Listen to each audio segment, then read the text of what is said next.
Bismillahirrahmanirrahim. Assalamualaikum warahmatullahi wabarakatuh.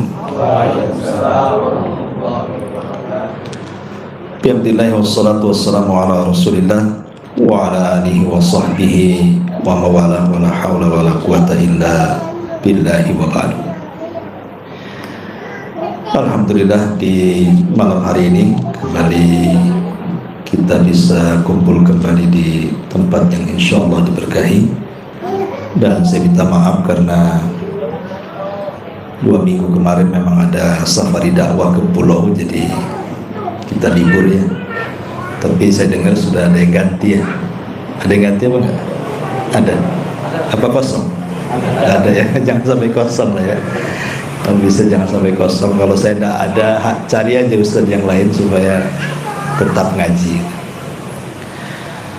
Kita lanjutkan kajian kita, masih membahas tafsir dari surah-surah pendek dalam juz amma.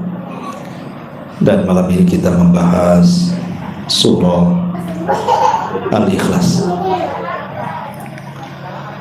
Ma'asyiral muslimin yang dimuliakan Allah Azza wa Jalla, surat Al-Ikhlas itu di dalam Al-Quran ada 2. Pertama yang ma'ruf, yang kita sering baca, Qul huwallahu ahad Allahus samad lam yalid wa lam yulad wa lam yakul lahu kufuwan ahad.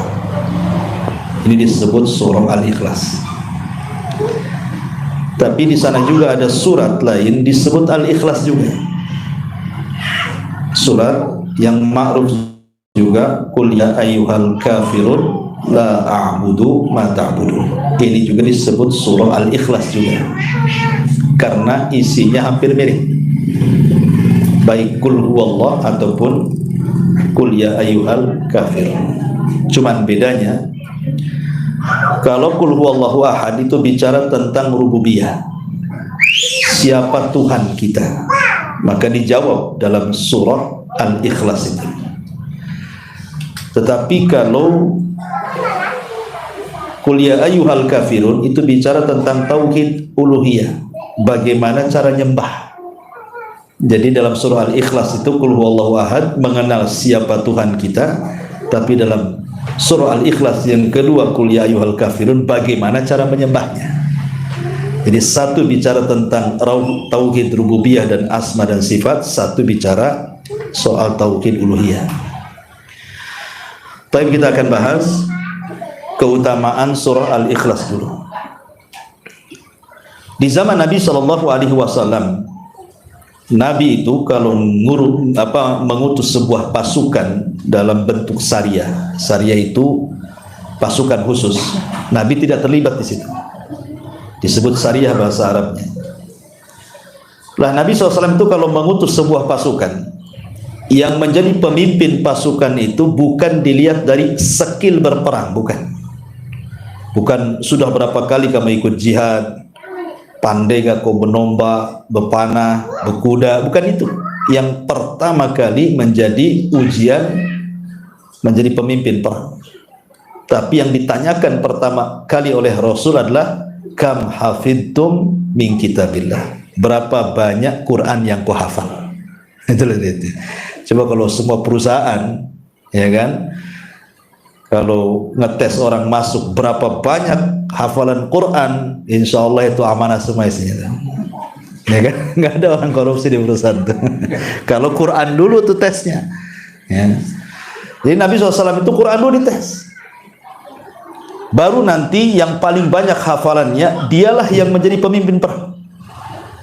Kata Nabi SAW, anta imamuhum, engkau yang menjadi imam mereka. Kenapa? Karena di zaman itu imam perang itu plus juga imam sholat masalahnya. Jadi satu sisi dia menjadi imam perang, sisi lain nanti ketika safar dia pun merangkap menjadi imam sholat. Makanya yang pertama kali ditanyakan Rasul itu, berapa banyak hafalan yang kamu punya. Maka yang satu mengatakan aku hafal sekian dan sekian, yang satu mengatakan sekian dan sekian. Maka yang paling banyak kata Rasul, anta imamuhum, kalau begitu engkau yang berhak menjadi imam, karena engkau yang paling banyak hafalannya. Jadi suatu ketika Nabi SAW mengutus pasukan, sudah dipilih imamnya, berangkat nih pasukan. Lah selama safar nih, imamnya ini kalau sholat yang dibaca kulhu saja. Tentu sholat-sholat jahar ya, sholat-sholat maghrib, isya, subuh itu ya. Jadi Fatihah kulhu, rakaat kedua Fatihah kulhu, asih itu saja. Jadi boring lah makmumnya nih. Masalahnya apa? Kan yang dipilih yang paling banyak hafalannya kan. Harusnya kan yang paling banyak hafalannya, banyak suratnya lah yang dihafal. Asih itu aja. Coba bayangkan. Jadi akhirnya pasukannya ini protes sama imamnya. Kata pasukannya, wahai sang imam, engkau dipilih oleh Nabi itu karena banyak hafalan. Apa tidak ada surat yang kau hafal selain Qul huwallahu ahad? Malah kemudian pemimpin perang ini mengatakan, bukan saya tidak punya hafalan, tapi saya tetap akan membaca Qul huwallah. Kalian mau sholat di belakangku silahkan, mau sholat sendiri juga silahkan. Malah digituin sama imamnya kan. Ya mau tidak mau kan harus taat kepada pemimpin. Dalam peperangan itu tidak boleh membangkang pemimpin, bisa masalah kan itu ya. Akhirnya walaupun hatinya agak gimana gitu ya, ya tetap aja sholat di belakang dia sampai selesai perang ya. Akhirnya kemudian selesai perang ini, sampailah mereka di Madinah, dilaporkan sama pasukan ini kepada Nabi. Rasul, ini kami punya pemimpin ini aneh katanya. Kalau sholat asik kulhu aja, persis kayak ibu-ibu, kulhu aja itu, ibu ya. Si kulhu lagi, kayaknya surat favorit itu ya. Jadi akhirnya kemudian Nabi SAW memanggil pemimpin pasukan ini, kemudian menanyakan alasannya. Maka kata pemimpin pasukan ini mengatakan, kenapa aku selalu membaca Qul huwallahu ahad itu? Kata dia mengatakan, fa inni uhibbuha ya Rasulullah, karena aku suka dengan surat itu. Sama dengan kita juga kan, suka dengan surat itu kan. Makanya kalau taraweh itu, kalau lam yakunil itu agak lama kali gitu ya. Oh lama, wah lam yakunil nih lemes gitu kan. Kulhu, oh senang nih, cepat salam, cepat balik gitu. Jadi akhirnya Rasul mengatakan, kenapa kau cinta dengan surat itu? Nah, itulah bedanya alasan kita dengan alasan sahabat. Kalau kita cinta dengan surat Qul huwallah itu karena pendeknya. Tapi sahabat ini mengatakan, kenapa saya cinta dengan surat itu wahai Rasul?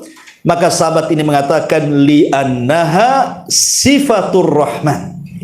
Karena di dalam surah Qul huwallah itu ada sifat-sifat yang agung yang dimiliki Allah Subhanahu wa taala. Maka aku suka dengan sifat itu. Maka apa kata Nabi SAW? Hubbuka iyyaha adkhalakal jannah. Kecintaanmu kepada surat itu, maka Allah akan masukkan kau ke dalam surga. Lihat, luar biasa ya kan. Nah, cukup kita baca kulhu terus ya, itu penyebab kita masuk surga. Tapi jelas alasannya ya, karena sahabat ini mencintai surah Qul huwallah itu karena apa? Keagungan sifat-sifat Allah di dalamnya. Kalau kita kan karena pendeknya, kan itu. Cintanya karena pendek itu.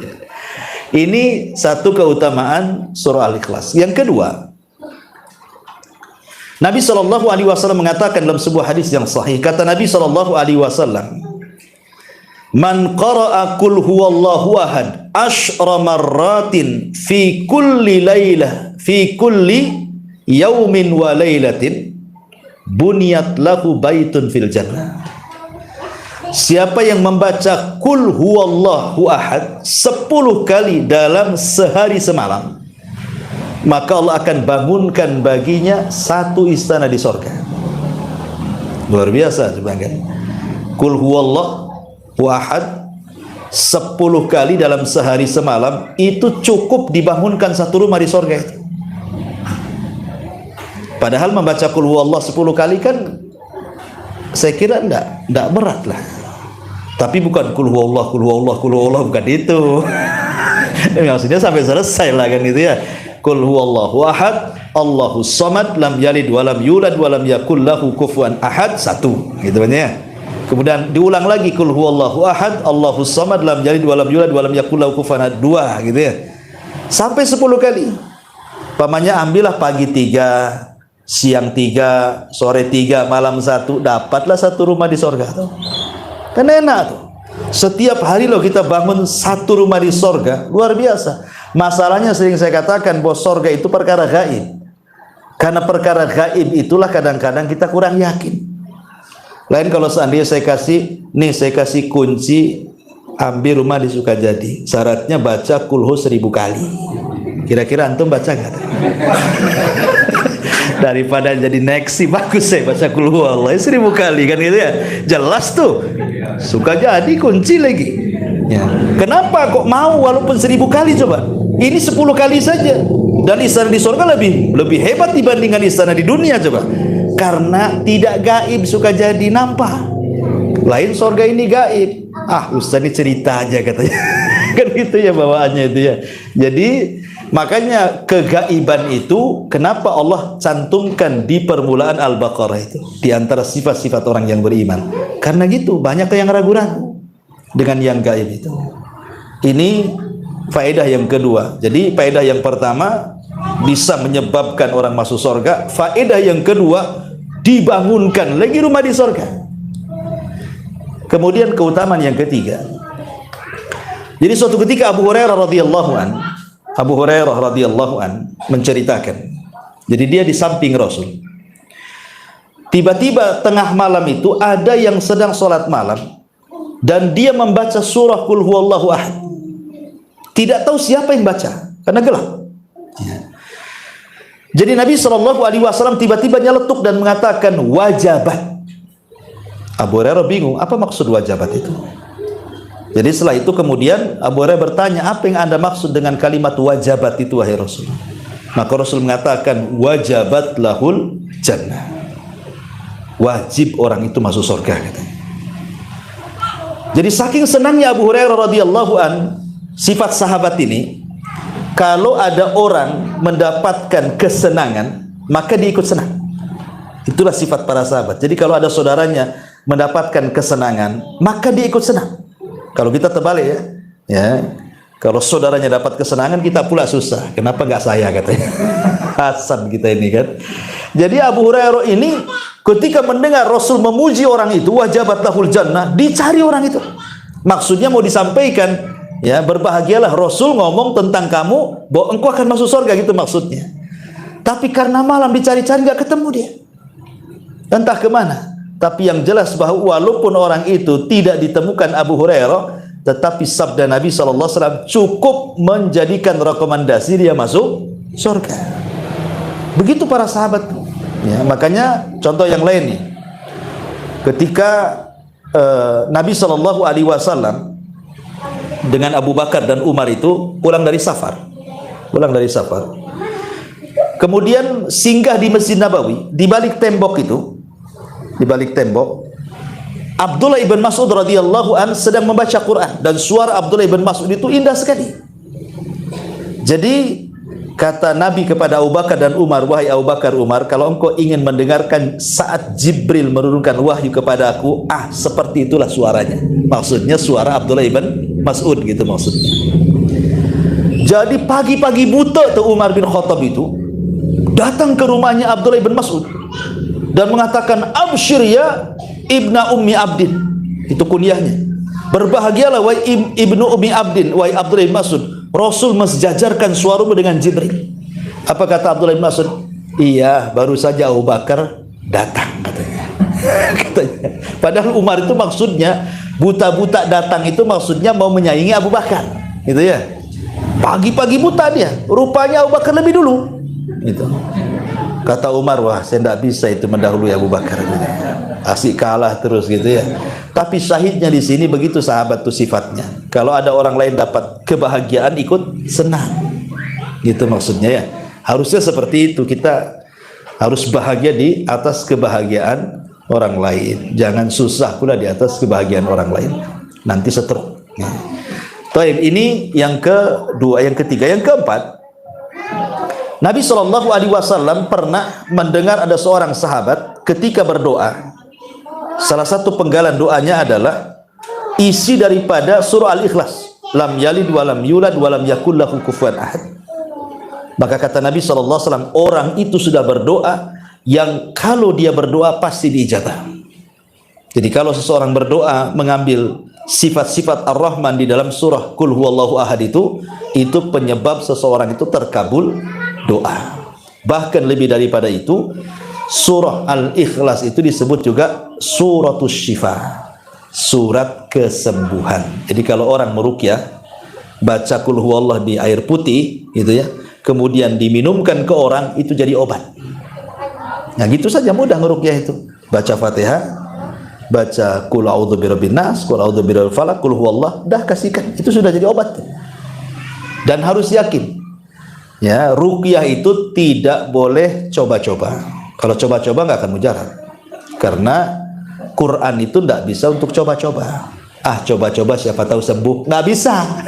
Itu ragu-ragu dengan Quran namanya. Nggak boleh, harus yakin sembuh. Ya, makanya dalam ilmu kesehatan itu sugesti itu penyembuh.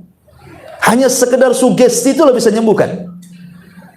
Penting itu kepercayaan itu, meyakinkan pasien itu penting. Makanya nggak ada dokter yang nakut-nakuti sembuh, padahal besok mau mati itu.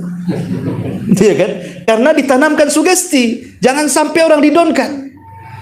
Oh didonkan ya makin parah penyakitnya. Memang begitu ilmu kesehatan. Ya, jadi kalau sama orang sakit itu, insya Allah sembuh. Banyak orang sembuh kayak kamu, padahal nggak pernah sembuh kayak gitu tuh. Tapi tidak apa-apa. Ya, tanamkan sugesti kepada orang supaya orang itu ada harapan gitu maksudnya ya, dan itu kebaikan. Ini diantara keutamaan surah Al-Ikhlas dan banyak. Kita masuk tafsirnya. Allah Subhanahu wa taala mengatakan Qul huwallahu ahad. Di dalam Al-Qur'an itu surat-surat yang dimulai dengan Qul itu cuman ada 5. Maksudnya dimulakan dengan kalimat Qul. Pertama, Qul huwallahu ahad, 1. Yang kedua, Qul a'udzu birabbin nas. Yang kedua, yang ketiga, Qul a'udzu birabbil falaq, ya. Yang keempat apa lagi itu? Qul ya ayyuhal kafirun. Yang kelima suratul jin. Qul uhiya ilayya annahu istama'a nafarun minal jin. Jadi surah Al-Ikhlas, surah Al-Falaq, surah An-Nas, surah Al-Kafirun, dan suratul Jin. Itulah Quran yang dimulai dengan kalimat Qul. Tapi kalau Qul di tengah ya banyak. Ya seperti yas'alunaka anil mahid qul huwa adan, gitu ya. Yas'alunaka madza yunfikun qul ma anfaqtum min khairin. Tapi kalau dimulai dengan Qul itu cuma ada 5 saja di Quran. Dan biasanya surat yang dimulai dengan Qul itu karena sebab pertanyaan. Karena Qul itu sebagai jawaban. Ya, jadi ada orang bertanya, maka jawabannya Qul, katakan wahai Muhammad. Ini jawabannya. Gitu ya. Seperti yas'alunaka anil mahid, mereka bertanya-tanya soal darah haid. Qul, katakan ya Muhammad. Ini jawabannya. Gitu ya. Yas'alunaka madza yunfikun, mereka bertanya-tanya soal kemana kalau saya punya uang diinfakkan. Qul ma anfaqtum, katakan ya Muhammad, nih harta ini diinfakkan ke ini gitu ya. Lah sama Qul huwallah ini juga, ini adalah jawaban dari soalan. Jadi dalam asbab nuzul suratul Ikhlas ini ada 2. Pertama ada yang mengatakan bahwa ini pertanyaan dari orang musyrik, ada yang mengatakan pertanyaan dari orang Yahudi. Jadi orang-orang musyrik itu, kita tahu bahwa orang musyrik itu mereka, sesembahan mereka itu kan adalah manusia yang diagungkan, kemudian dipatungkan. Seperti contoh Lata. Ada namanya patung Lata, Uzza, Manat, Hubal kan. Lata itu diambil dari Lata Yalutu, mengadon roti. Ya, karena dulu ada orang soleh, kalau datang jemaah haji di zaman jahiliyah itu dia suka ngadon roti, kemudian digratiskan tuh, dibagikan ke jemaah haji itu. Jadi karena kebaikannya, kemudian dia meninggal, kemudian dibuatlah berhala namanya Lata. Ya, maka disembah. Ya. Begitu juga Lata, Uzza, Manat, dan begitu seterusnya. Jadi bagi mereka sesembahan itu harus jelas. Ya, seperti Lata ini kan dulunya manusia, jelas bapaknya, jelas ibunya, kan itu ya. Jadi orang-orang Arab itu menyangka bahwa Nabi SAW itu menyembah kepada Tuhan yang ada bapak, ada ibu. Seperti orang Nasrani menganggap Isa anak Tuhan kan itu ya.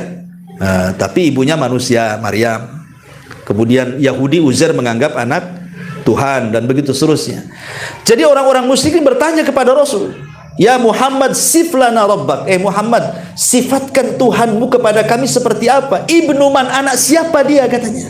Jadi kemudian, anak siapa tuh Tuhanmu tuh? Maka Nabi SAW terdiam sampai turun, "Kul," katakan ya Muhammad, "Kul huwallahu ahad." Allahu ahad. Tuhanku Allah yang esa. Dia somad, semua manusia bergantung kepadanya. Lam yalid walam yulad, tidak melahirkan dan tidak dilahirkan. Walam yakul lahu kufuwan ahad, dan yang tidak ada yang sekufu, seimbang dengan dia. Jadi jawaban kul huwallahu ahad ini sebagai pertanyaan ketika ditanya siapa Tuhan wahai Muhammad. Ibnu man, anak siapa dia? Ibunya siapa dia? Maka Allah balas bahwa Tuhan kita Allah yang tunggal, dia tidak beranak dan tidak diperanakkan, dan semua manusia bergantung kepadanya dan tidak ada yang sekufu dengan Allah Subhanahu wa taala. Baik, kita akan rinci. Qul huwallahu ahad. Kalimat ahad dalam bahasa Arab itu beda dengan wahid. Ada ahad, ada wahid. Kalau bahasa kita ada esa, ada satu. Kan beda. Esa dengan satu itu. Kenapa esa dengan satu beda? Sebab setelah satu pasti ada dua. Sebelum satu pasti ada kosong. Sama dengan bahasa Arab. Setelah wahid, itsnain. Sebelum wahid, sifar. Dan itu ya, kosong. Ya. Tapi kalau ahad, tidak ada sebelum dan tidak ada sesudahnya. Sama dengan kalimat esa. Coba, esa itu kan tunggal bahasa kitanya. Sekarang sebelum esa apa? Dan setelah esa apa? Kan nggak ada. Apakah dua esa? Dua juga kan? Dua esa, tiga esa jatuhnya kan itu ya. Ya nggak mungkin juga kan itu ya. Jadi ahad itu artinya esa. Wahid itu artinya satu. Satu itu memungkinkan dua, tiga, empat, lima. Tapi kalau esa itu tidak mungkin dua esa, tiga esa, empat esa. Ya esa saja. Itu maksudnya. Maksudnya apa? Ketika Allah mengatakan kul huwallahu ahad, maksudnya ahadun fi dzatihi wa wahidun fi sifatihi. Jadi ketika bicara zat dia esa. Tapi ketika bicara sifat maka tidak esa. Karena semua sifat itu banyak, tapi kembali ke yang esa. Sifat kita kan banyak gitu ya. Pemarah, pemaaf, tersenyum, kan kita satu orang tapi kan sifat kita banyak, ya kan? Lah Allah itu dia wahid dalam sifat tapi ahad dalam zat. Semua sifat kembali kepada Allah Subhanahu wa taala. Kenapa? Karena walaupun ada kemiripan nama ataupun sifat yang dimiliki Allah dengan kita, tapi akan berbeda. Karena Allah satu-satunya yang tersifati dan ternamai dengan nama tersebut. Contoh umpamanya Ghafur, Allah Maha Pengampun. Ketika Allah disifati dengan Ghafur, Allah Maha Pengampun, maka selamanya Allah itu pengampun. Selamanya. Tapi manusia tidak selamanya pengampun.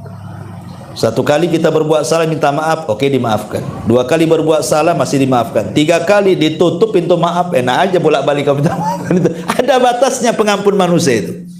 Pasti ada batasnya. Allah Maha Pemberi. Pemberi Allah itu selamanya. Tapi kalau kita minta sama orang, satu kali dikasih, dua kali dikasih, tiga kali diusir.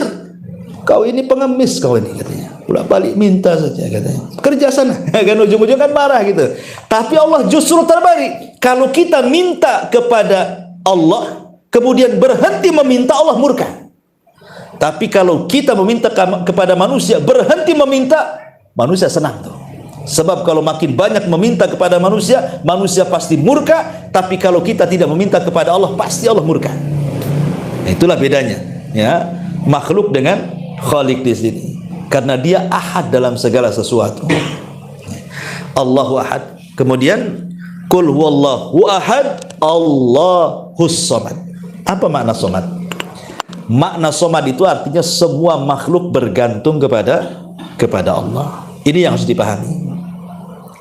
Kalau orang itu paham kalimat somad, itu tenang hidupnya tuh. Kenapa? Karena kita punya Tuhan yang bisa digunakan tempat bergantung. Kalau Anda bergantung kepada makhluk, seberapalah kekuatan makhluk itu? Pemanya punya kawan orang dalam di kepolisian, purnawirawan, selesailah, tidak bisa lagi, ya kan? Punya pengacara hebat, sekali setruk nggak bisa ngomong. Apa gunanya pengacara nggak bisa ngomong? Pengacara kan ngomong cari duitnya kan. Sekali setruk belok tuh mukanya, nggak bisa ngomong, selesai aja. Ya. Apa coba? Sesuatu yang disandarkan kepada makhluk itu ada batasnya, ada batasnya. Tetapi kalau disandarkan kepada Allah Azza wa Jalla, tidak ada batasnya. Ingat, Allah itu yang menciptakan kita, yang terkadang juga menurunkan kesulitan. Dia juga yang mengangkat kesulitannya. Makanya bergantunglah kepada Allah, dengan kata lain bertawakallah kepada Allah Subhanahu wa taala. Karena hanya Allah lah tempat bergantung semua manusia. Tawakal kepada Dia. Ya. Dan kalau kita jabarkan luar biasa, ya. Baik. Kemudian Allah mengatakan qul huwallahu ahad, Allahus samad, lam yalid wa lam yulad. Allah tidak melahirkan dan Allah tidak dilahirkan. Maknanya di sini Allah tidak punya ibu, Allah tidak punya bapak, Allah tidak punya pasangan, Allah tidak punya anak. Ya. Lam yalid wa lam yulad itu artinya begitu.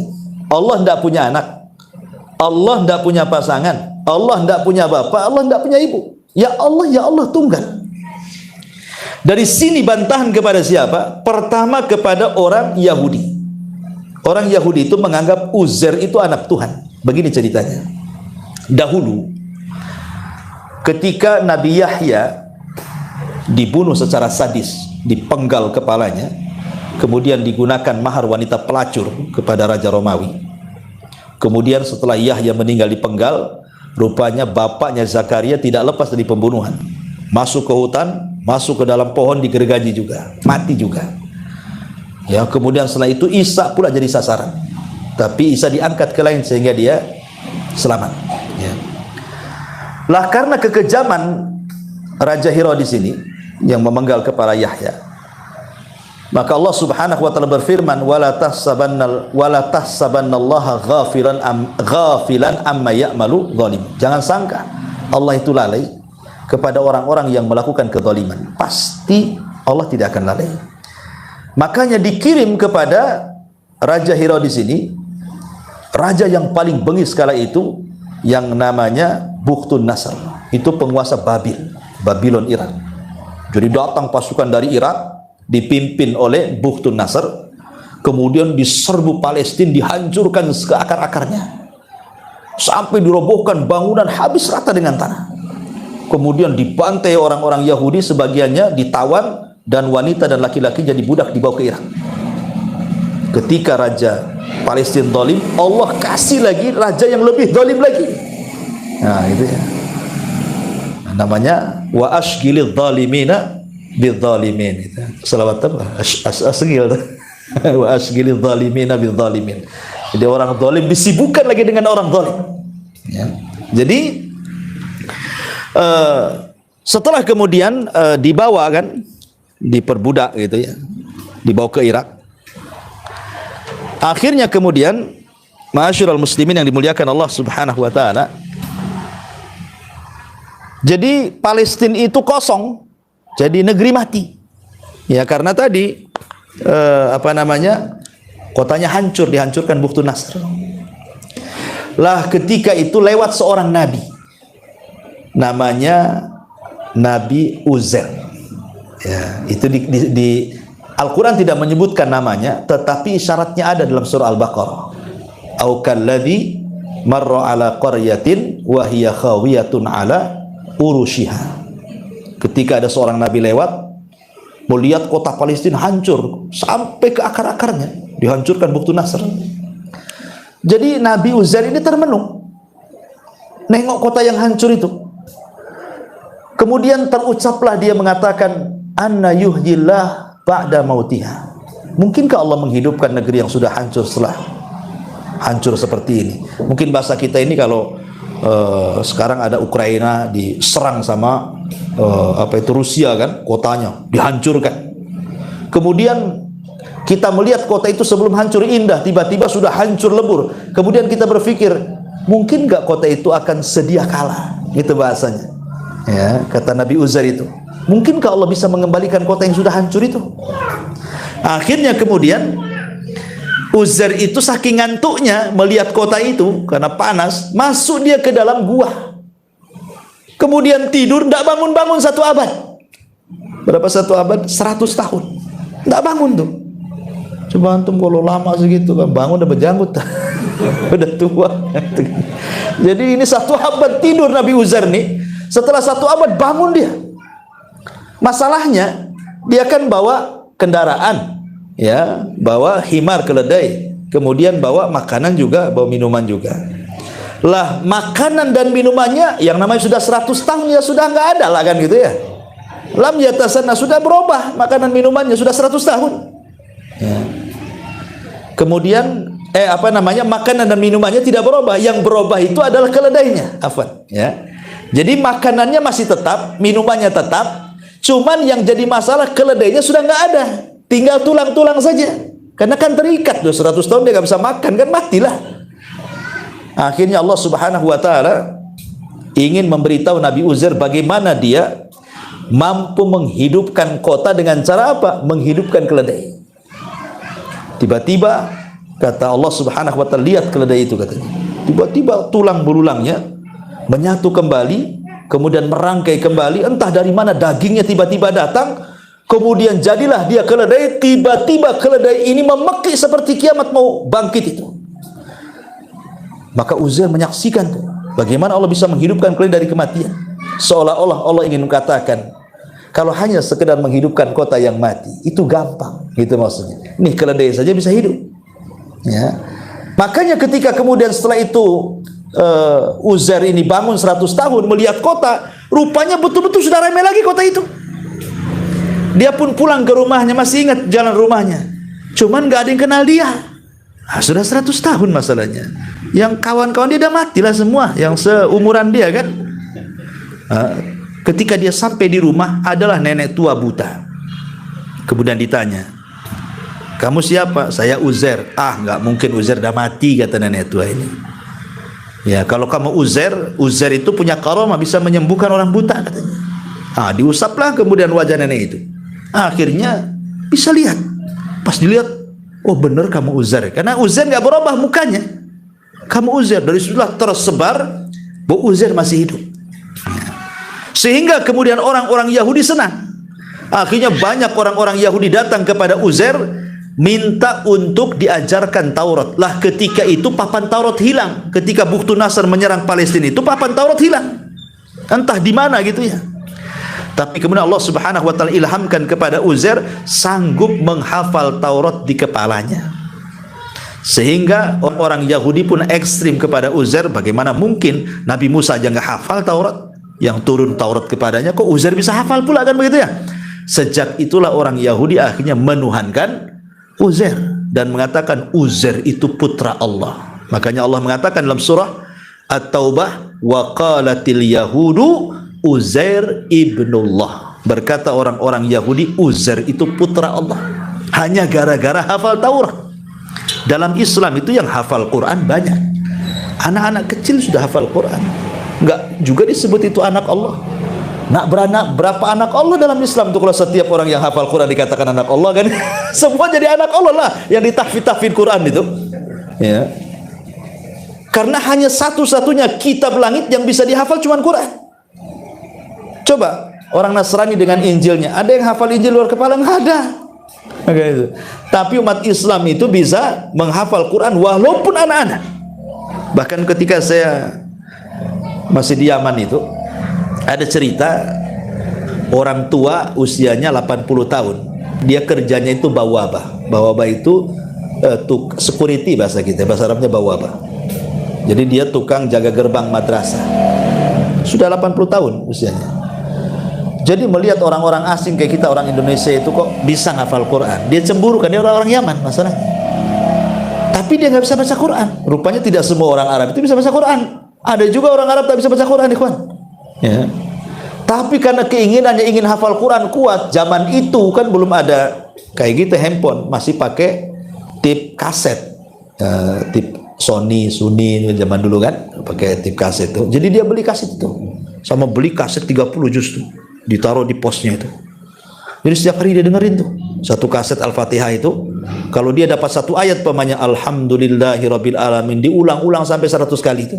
Sudah hafal, nanti ke ayat berikutnya, hafal ayat berikutnya. Allah takdirkan lama-lama hafal satu Quran. Nggak ada yang mustahil, ya kan?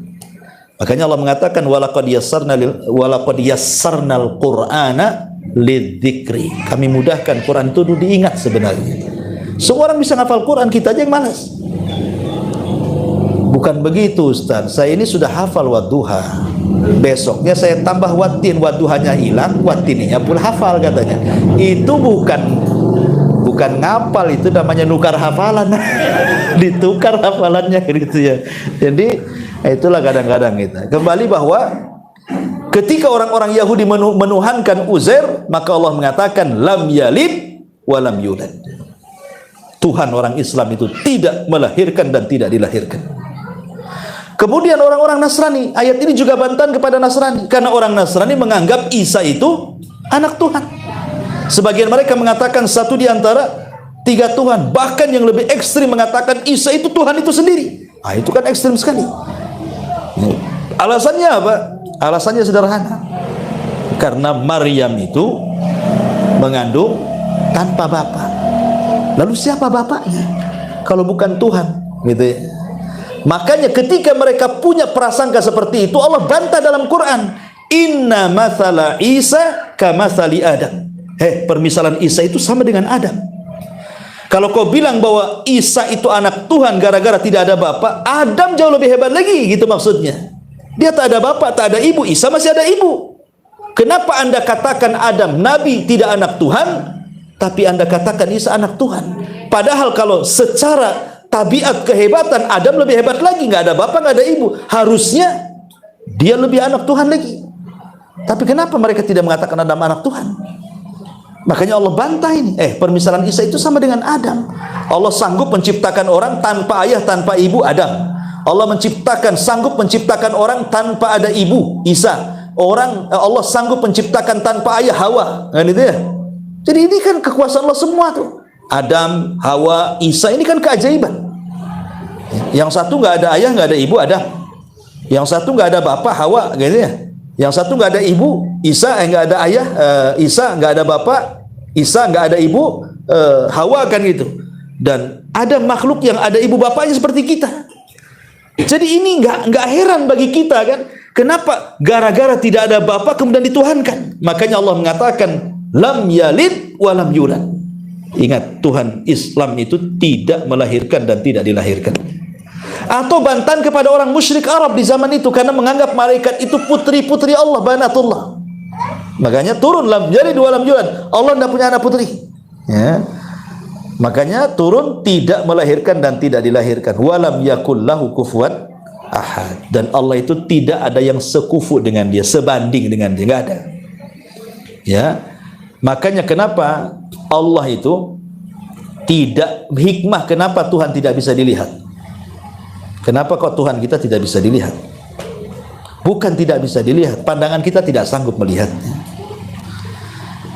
Supaya ketika kita ini menggambarkan Tuhan, tidak bisa menggambarkan kecuali dari berita yang thiqah, yang terpercaya. Karena begini ya, mensifatkan Tuhan itu sama dengan mensifati sebuah barang. Contoh nih, ini handphone ya. Ada orang pernah melihat handphone ini, kemudian dia bisa, oh saya tahu handphonenya Ustadz Abu Humairah itu warnanya hitam, tablet udah jelek, udah lecek namanya kan, karena pernah lihat, bisa disifati, ya. Ataupun oh saya tahu handphonenya Ustadz Abu Humairah itu ada kembarannya, itu sama-sama iPhone sekian, saya tahu tuh, ya. Atau yang ketiga, Mungkin dia dapat kabar dari orang yang pernah melihat, ya kan? Dia tidak pernah melihat, nggak ada pula kembarannya, tetapi dia dapat kabar dari orang yang pernah melihat handphone saya dicerita. Lah, Allah juga sama. Sekarang kalau mensifati Allah dengan cara Allah pernah dilihat, mustahil. Tidak ada orang yang pernah melihat Allah. Berarti tidak mungkin mensifati Allah dengan sesuatu yang pernah dilihat. Yang kedua, mensifati Allah dengan kembarannya, mustahil. Allah nggak punya kembaran. Ya, berarti yang memungkinkan mensifati Allah itu dengan apa? Dengan orang yang Allah percaya untuk menjelaskan siapa dia. Dan itu hanya satu, Nabi. Ya kan? Berarti ketika kita bicara tentang nama dan sifat bagi Allah, yang tahu tentang Allah adalah Allah sendiri. Yang kedua, makhluk kepercayaannya para nabi. Sehingga kalau kita bicara tentang zat Allah, maka kita tidak bisa bicara kecuali dengan wahyu. Nggak bisa dengan wahyu. Ya. Dan itulah kita bersyukur, ikhwan, dengan adanya Quran, dengan adanya hadis Nabi SAW, sehingga kita bisa mensifati siapa Tuhan kita. Bahkan juga bukan hanya itu, diajarkan bagaimana cara menyembahnya. Coba bayangkan, kalau seandainya tidak ada Nabi yang diutus kepada kita, tidak ada Quran yang diturunkan kepada kita, kira-kira nih manusia ketika mensifati Tuhan seperti apa? Coba, nggak kebayang sama saya. Pasti dia akan mensifati Tuhan itu sesuai dengan yang didengar, sesuai yang dilihat, sesuai yang dipikirkan kan. Sehingga apa yang terjadi pasti akan banyak Tuhan tuh. Makanya kita lihat orang-orang yang di dalam hutan sana, ya kan, anggaplah nggak ada ustadz masuk, nggak ada Quran masuk, tapi kan mereka nyembah juga, walaupun nyembah pohon itu ya, atau nyembah batu, atau nyembah apalah, intinya kan nyembah juga tuh. Ya. Pertanyaannya, kenapa mereka sampai nyembah pohon, nyembah batu? Karena tidak sampai kepada mereka wahyu masalahnya. Sehingga ketika tidak sampai wahyu kepada mereka, akhirnya mereka merancang Tuhan itu sesuai apa yang mereka dengar, apa yang mereka lihat, apa yang mereka pikirkan. Sama dengan orang barat ketika menggambar alien. Orang barat itu tidak pernah ketemu alien, deh kawan. Kita aja ditipu sama orang tuh. Ya. Ada orang Amerika ketemu alien? Enggak. Cuman kan mereka berimajinasi tinggi kan. Oh, jangan-jangan alien itu begini, dia ada antennya, dibuatlah kasih anten. Nah, gitu ya. Oh, mungkin kupingnya besar, dibuatlah kuping besar. Oh, mungkin kepalanya besar, badannya kecil, dibuat kayak gitu. Itu kan kira-kira mereka tidak pernah ketemu loh. Lah itulah terjadi kalau seandainya orang tidak pernah membaca Quran, tidak pernah membaca hadis, kemudian mensifati siapa Tuhannya, maka persis seperti orang barat membayangkan alien. Akhirnya apa? Jangan-jangan Tuhan itu seperti orang. Dibuatlah akhirnya patung kayak orang. Kan itu. Yang lain mengatakan, oh enggak, bukan kayak orang. Memang kayak orang, tapi tangannya banyak. Kasih tangan banyak, kan itu. Oh enggak ada, itu Tuhan itu punya belalai, kasih belalai di depan. Kan itu ya. Oh, Tuhan itu bukan orang, dia ular sendok. Dibuatlah patung ular sendok. Orang kalau berpikir Tuhan sesuai dengan yang dipikirkan, nanti akan banyak macam jenis Tuhan tuh. Makanya saya pernah baca itu, satu kitab itu tentang perkembangan agama di India. Di India itu 1000 agama lebih berkembang di sana. Otomatis ketika 1000 agama lebih berkembang, berarti 1000 Tuhan lebih berkembang di sana. Ya kan? Makanya macam-macam orang sana nyembah, sampai sapi pun disembah. Ya. Ada orang sapi masuk pasar gitu kan, makan kangkung, jangan diganggu, itu Tuhan lagi makan kangkung. jadi pikirnya itu kan, karena semua disembah. Kenapa? Tadi karena tidak turun nabi, tidak turun kitab kepada mereka. Alhamdulillah kita ini ada nabi, ada Quran, sehingga membimbing kita ini bagaimana cara mengenal Allah. Qul huwallahu ahad, Allahus samad, lam yalid walam yulad walam yakul lahu kufuwan ahad. Alhamdulillah kita dapat penjelasan siapa Tuhan kita. Kalau enggak macam-macam kita sembah tuh. Ya. Wallahu a'lam bishawab. Ini yang bisa sampaikan. Sebelum saya tutup, silakan kalau ada yang mau bertanya.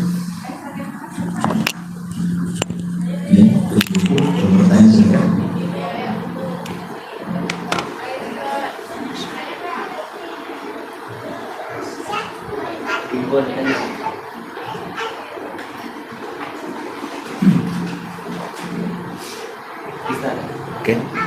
Dan untuk menanggapi ini Ustaz, ada yang juga yang bilang Tuhan itu ada di mana-mana. Nah, kadang-kadang ada yang bilang ada di dekat rak nadi. Itu gimana menanggapinya Ustaz? Ada ya, itu juga ada dilema juga di dalam. Iya. Alhamdulillah. Sebenarnya pemahaman seperti ini itu ada sejarahnya. Jadi dahulu ada orang namanya Jaham ibn Safwan. Jaham ibn Safwan.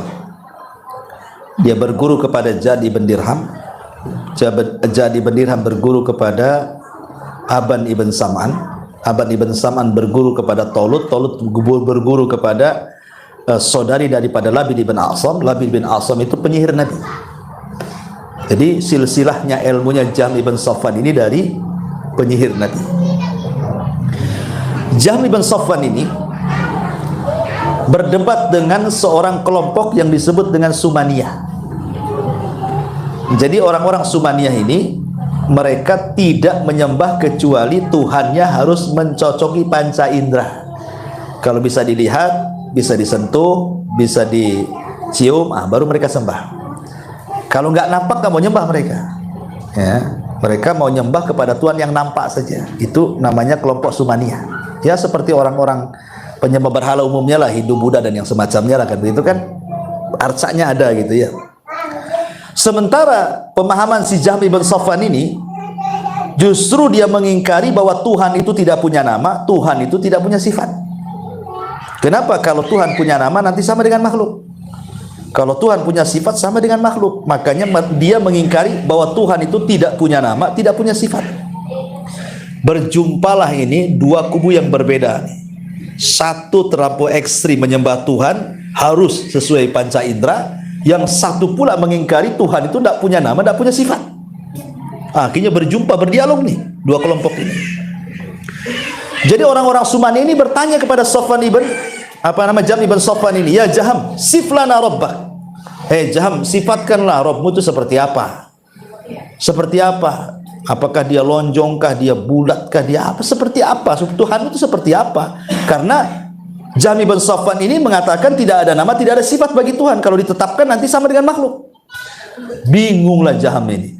Mau mensifati dia mengingkari sifat, mau kasih nama dia mengingkari nama. Akhirnya dia mengatakan ginilah jawabannya. Tunggu sebentar. Tunggu beberapa hari berikutnya. Akhirnya dia masuk ke dalam rumah 40 hari tidak sholat. 40 hari tidak sholat dia. Mikirin jawaban tentang siapa Tuhan. Gitu. Kalau kita kan gampang siapa Tuhan, qul huwallahu ahad, selesai kalau kita. Kan itu. Ini mikir siapa Tuhan saya ini. Setelah 40 hari dia nggak sholat, Bu, keluar dia. Dia datang kepada orang-orang Sumaniyah, saya punya jawabannya katanya. Apa jawabannya katanya? Tuhan itu seperti angin katanya. Kamu kan bisa merasakan tuh angin tuh. Bukan berarti tidak ada angin, kan ada tuh angin tuh katanya. Jadi Tuhan itu seperti rih, seperti angin. Bisa dirasa tapi tidak kelihatan. Kata Jahm ibn Safwan itu. Jadi Tuhan itu bisa kita rasakan walaupun kau tidak nampak katanya. Jadi orang-orang Sumaniyah mengatakan, gimana kamu ini Jahm? Bukankah kamu mengatakan Tuhanmu tidak punya nama, tidak punya sifat? Kalau kamu katakan Tuhanmu seperti angin, berarti kamu mensifati secara tidak langsung Tuhanmu itu ada wujud, dan wujud itu bagian daripada sifat, kan gitu ya? Berarti kamu ini nggak beres kaidahnya nih. Akhirnya bingung lagi dia. Oh ya juga katanya. Berarti wujud itu kan sifat, artinya sifat wujud kan itu ya. Padahal dia mengingkari tidak ada sifat, tidak ada nama. Saking bingungnya akhirnya dia asal jawab. Dia mengatakan Tuhanku tidak di dalam alam, tidak juga di luar alam katanya. La dakhilal alam wala kharijahu katanya. Tuhanku adalah tidak di dalam alam, tidak juga di luar alam. Lalu di mana-mana? Di mana-mana. Itu maksudnya ya. Gitu loh. Ya. Jadi ini ada kisahnya itu. Jadi pemahaman ini sebenarnya berasal dari seorang nama Jahm ibn Safwan yang kemudian akidahnya disebut Jahmiyah. Ya. Dan ini bahaya pemahaman Allah di mana-mana kan? Karena kita ahli sunnah diajarkan bahwa Allah itu di atas ketinggian, di atas langit gitu ya. Ar-Rahman 'alal arsy istawa. Makanya kalau kita berdoa, kemana antum arahkan doa? Pasti ke langit. Mau kemana lagi diarahkan doa? Ke langit. Nggak ada orang berdoa itu kecuali ke langit. Apalagi dalam posisi genting, di kapal mau tenggelam, pasti orang akan ke langit mengadakan. Bahkan orang awam saja kalau ditanya, kapan lu kawin? Saya serahkan ke yang di atas. Itu orang awam tuh. Dia ngomong gitu. Saya serahkan ke yang di atas katanya. Artinya kan dia meyakini kan bahwa secara fitrah itu Tuhan di atas. Ya, dan kita harus yakini selesai sebenarnya. Tanpa harus membagaimanakan, tanpa harus menanyakan. Pokoknya Tuhan di atas, selesailah gitu. Karena kita tidak boleh juga terlalu dalam mempertanyakan tanda Allah masalahnya. Kalau di atas, di mana dia? Oh, mulai terhayal kan itu. Nggak boleh, sudah Allah di atas, selesai. Ya, jangan cerita macam-macam, karena kalau sudah mengenai zat Allah itu, jangan terlampau dalam. Kata Imam Syafi'i, pikirkan makhluk Allah, jangan pikirkan zat Allah. Karena memikirkan zat Allah itu tidak akan menambah iman. Tapi kalau memikirkan makhluk Allah, menambah iman. Seperti Allah mengatakan, afala yanzuruna ilal ibili kaifa khuliqat. Tidakkah kau lihat unta itu diciptakan? Lihat unta diciptakan. Kok ada binatang seperti unta? Dia bisa nggak minum 3 bulan nggak mati? Ya, coba antum punya kucing, jangan dikasih minum seminggu, apakah mati? Ini unta 3 bulan tak minum tak mati. Yang kedua, unta ini kalau dia safar kemudian pulang, dia tahu jalannya walaupun 1 kali jalan, padahal dia tidak ada Google Map, dia bisa balik tuh. Ya, berarti menunjukkan apa? Ada insting unta itu. Makanya wajar unta itu binatang pantas di padang pasir, karena orang kalau ke padang pasir pasti nyasar. Tapi kalau unta tidak nyasar, dia tahu jalan pulangnya. Itu hebatnya unta tuh. Ya, dan unta ini kalau lihat orang, jangan disakiti. Dendamnya itu nggak akan lupa walaupun antum sudah tua. Pokoknya antum pernah nyakiti dia nih, ketika usia antum 20 tahun. Kemudian ketemu lagi dengan dia di usia 50 tahun, dia masih ingat wajah antum tuh. Kurang ajar nih katanya. Iya, masih tahu tuh. Dia tahu unta itu. Makanya kenapa Allah mengatakan, apakah tidak kau lihat bagaimana unta diciptakan tuh? Kok makhluk ada kayak gitu gitu ya kan? Siapa yang menciptakan makhluk kayak gitu kalau bukan Allah? Dan unta itu pencemburu. Jangan sampai kandangnya diduduki orang. Jadi mamanya kalau kambing ini kita duduk di kandang dia, nggak peduli kan kambing itu. Mau tidur sama dia pun nggak peduli. Tapi jangan tidur di kandang unta. Antum bisa disepak. Ya, makanya Rasul melarang, tidak boleh sholat di kandang unta. Boleh sholat di kandang kambing, karena kambing nggak akan dendam sama kita. Kalau unta cemburu dia, apalagi dekat betinanya, cemburu.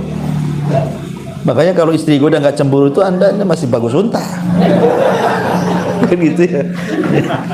Ya, wallahu a'lam ya. Ya, saya kira cukup. Ya, sudah jam 9 lebih. Subhanallah bihamdika, asyhadu an la ilaha illa anta astaghfiruka wa atubu ilaik. Wallahu ta'ala. Assalamualaikum warahmatullahi wabarakatuh.